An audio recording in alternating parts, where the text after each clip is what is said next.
Hello friends, welcome to my channel. இன்றைக்கி நம்ம வீடியோவில் என்ன பார்க்க போகிறோன்னா, குட்டி டிப்ஸை தாங்க கூட நான் ஷேர் பண்ணியிருக்கேன். ரொம்ப பயனுள்ள டிப்ஸாக இருக்குதுன்னு நினைக்கிறேன். வீடியோ ஃபுல்லாக பாருங்கள். பிடிச்சிருந்துச்சான்னு சேனலுக்கு ஒரு லைக் கொடுங்க. மறக்காமல் சேனலை சப்ஸ்கிரைப் பண்ணி சப்போர்ட் பண்ணுங்கள். வாங்க என்ன டிப்ஸ்னு போய் வீடியோக்குள்ளே தெரிஞ்சுக்கலாம்.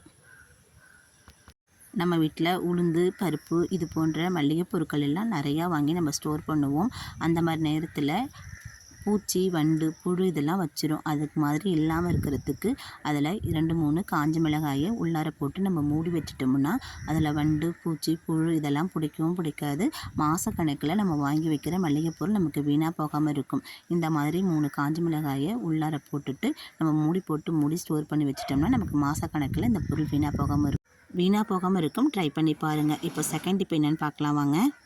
இந்த மாதிரி ஒரு வேஸ்ட்டு வாட்டர் பாட்டில் தாங்க நான் எடுத்திருக்கேன். இந்த வாட்டர் பாட்டில் நம்ம பாதியோட கட் பண்ணி எடுத்துக்கலாம். கத்தியை அடுப்பில் கட்டி கொஞ்சம் போல் ஹீட் பண்ணிவிட்டு இந்த மாதிரி நம்ம கட் பண்ணோம்னா நமக்கு ஈஸியாக கட் பண்ண வந்துடும். இதை கட் பண்ணிவிட்டு நம்ம எதுக்கு பயன்படுத்தலாங்கிறத நான் உங்கள்கிட்ட ஷேர் பண்ணியிருக்கேன். வீடியோவை ஸ்கிப் பண்ணாமல் பாருங்கள். இதை ஃபுல்லும் கட் பண்ணி எடுத்துடலாம். நம்ம ஃபுல்லும் கட் பண்ணிவிட்டேன். லாஸ்ட்டில் இதை கொஞ்சம் போல் கத்திரிக்கோல் வச்சு நம்ம கட் பண்ணி எடுத்துக்கலாம். இல்லைனாக்கா கையில் இது கிழிச்சிரும்.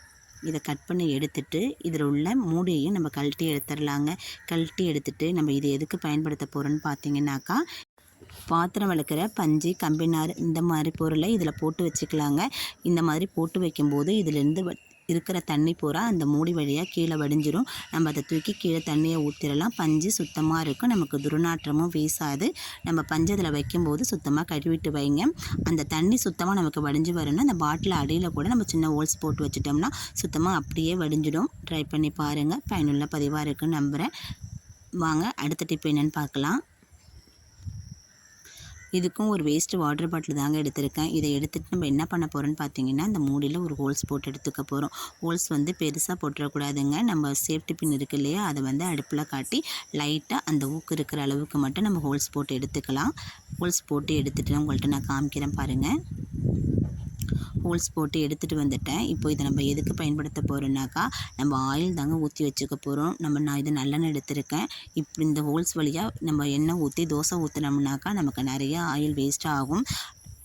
இந்த மாதிரி பாட்டிலில் சின்னதாக ஹோல்ஸ் போட்டுட்டு நம்ம எண்ணெய் ஊற்றி தோசை சுட்டோம்னா நமக்கு நிறையா எண்ணெய் வேஸ்ட் ஆகாது.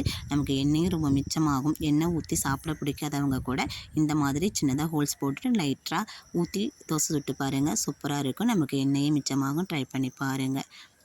நெக்ஸ்ட் இப்போ என்னென்னு பார்த்தீங்கன்னா, நான் ஃப்ரிட்ஜுக்குள்ளே இந்த மாதிரி வேஸ்ட் பாட்டிலில் தண்ணி ஊற்றி வச்சுருந்தேன். அது ஐஸ் கட்டியாக இருக்குது. இந்த ஐஸ் கட்டியை இப்போ இதை நம்ம எதுக்கு பயன்படுத்தலான்னு பார்க்கலாம் வாங்க. இந்த ஐஸ் கட்டியை அந்த பாக்ஸ்லேருந்து நான் வெளியே எடுத்துட்டேன். எனக்கு பெரிய பெரிய ஐஸ் கட்டியாக கிடச்சிருக்கு. நான் சின்ன பாத்திரத்தில் எடுத்திருக்கேன். இதை நான் ஒன்று மேலே ஒன்றா வச்சுருக்கேன். இந்த ஐஸ் கட்டிக்கு கீழே இன்னொரு தட்டையும் நான் வச்சுக்கிறேன். இதை வச்சுட்டு நம்ம எதுக்கு பயன்படுத்த போகிறோன்னு பார்த்தீங்கன்னாக்கா, நம்ம ஃபேனுக்கு கீழே தாங்க நான் வைக்க போகிறேன்.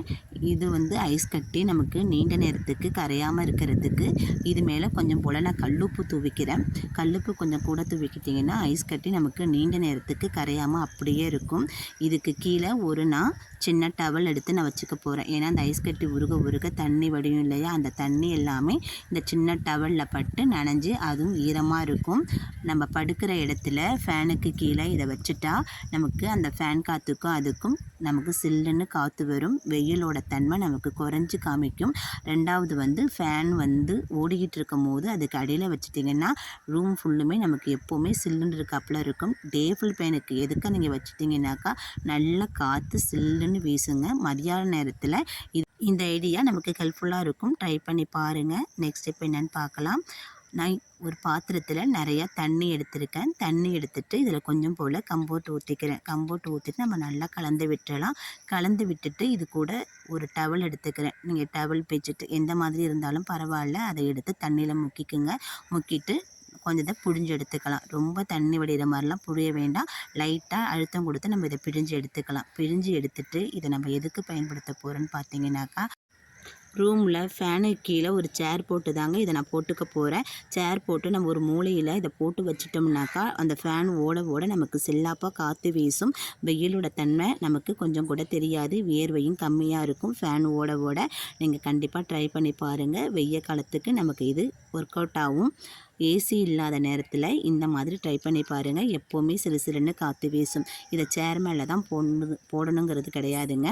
நம்ம கொடியில், கதவு மேலே, நம்ம ஜன்னலில் இந்த மாதிரிலாம் நம்ம தொங்க விட்டுட்டு ஜன்னலை நம்ம திறந்து வச்சுட்டோம்னா ஜன்னலில் இருந்து வர காற்றுக்கும் அதுக்கு நமக்கு சில்லாப்பாக காற்று வீச நம்ம சூப்பராக தூங்கலாம். கொஞ்சம் கூட வியர்வையும் இருக்காது, சில்லுன்னு இருக்கும். ட்ரை பண்ணி பாருங்கள். நம்ம பயன்படுத்தின அந்த தண்ணியில் மீதம் இருக்குது. அந்த தண்ணியை நம்ம வேஸ்ட் பண்ணாமல் எதுக்கு பயன்படுத்துகிறான்னு பார்த்தீங்கன்னாக்கா, நம்ம மதியான நேரத்தில் படுக்கும்போது ரொம்ப வியர்வையாக இருக்கும். வெயிலோட தொல்லை நமக்கு தாங்க முடியாது. நைட்லேயும் சரி அந்த மாதிரி நேரத்தில் இந்த மாதிரி ஒரு பாய் விரிச்சிட்டு அது மேலே கொஞ்சம் போல் தெளித்து விட்டுருங்க. பாய் மேலே மட்டும் தெளிக்காமல் சுற்றி இருக்கிற தரையிலையும் கொஞ்சம் போல் நம்ம தெளித்து விட்டுட்டு ஒரு 5 நிமிஷம் கழித்து நம்ம அதில் ஒரு துணியை விரித்து போட்டு படுத்தோம்னா அப்படி ஒரு சில்லு நமக்கு காற்று வீசுங்க. வெய்ய காலத்தில் இந்த கோரப்பாயில் படுக்கும்போது இந்த மாதிரி தண்ணி தெளிச்சுட்டு ஒரு பெட்ஷீட்டை விரிச்சிட்டு படுத்து பாருங்கள், அவ்வளோ ஒரு சில்லாப்பாக இருக்கும். நமக்கு ஏசியே தேவை கிடையாது. ஃபேனை மட்டும் போட்டு விட்டுட்டு பாருங்கள், நல்லா நமக்கு உறக்கம் வரும். ட்ரை பண்ணி பாருங்கள். இது வீடியோக்காகவும் சொல்லலை, எங்கள் வீட்டில் எப்போவுமே ரெகுலராக வெயில் காலத்தில் இது தாங்க செய்வோம். உங்களுக்கும் பயனுள்ளதாக இருக்கட்டும்னா உங்களுக்கு கூட ஷேர் பண்ணியிருக்கேன். வீடியோ பிடிச்சா லைக் பண்ணுங்கள், சேனலை சப்ஸ்கிரைப் பண்ணுங்கள். தேங்க்யூ.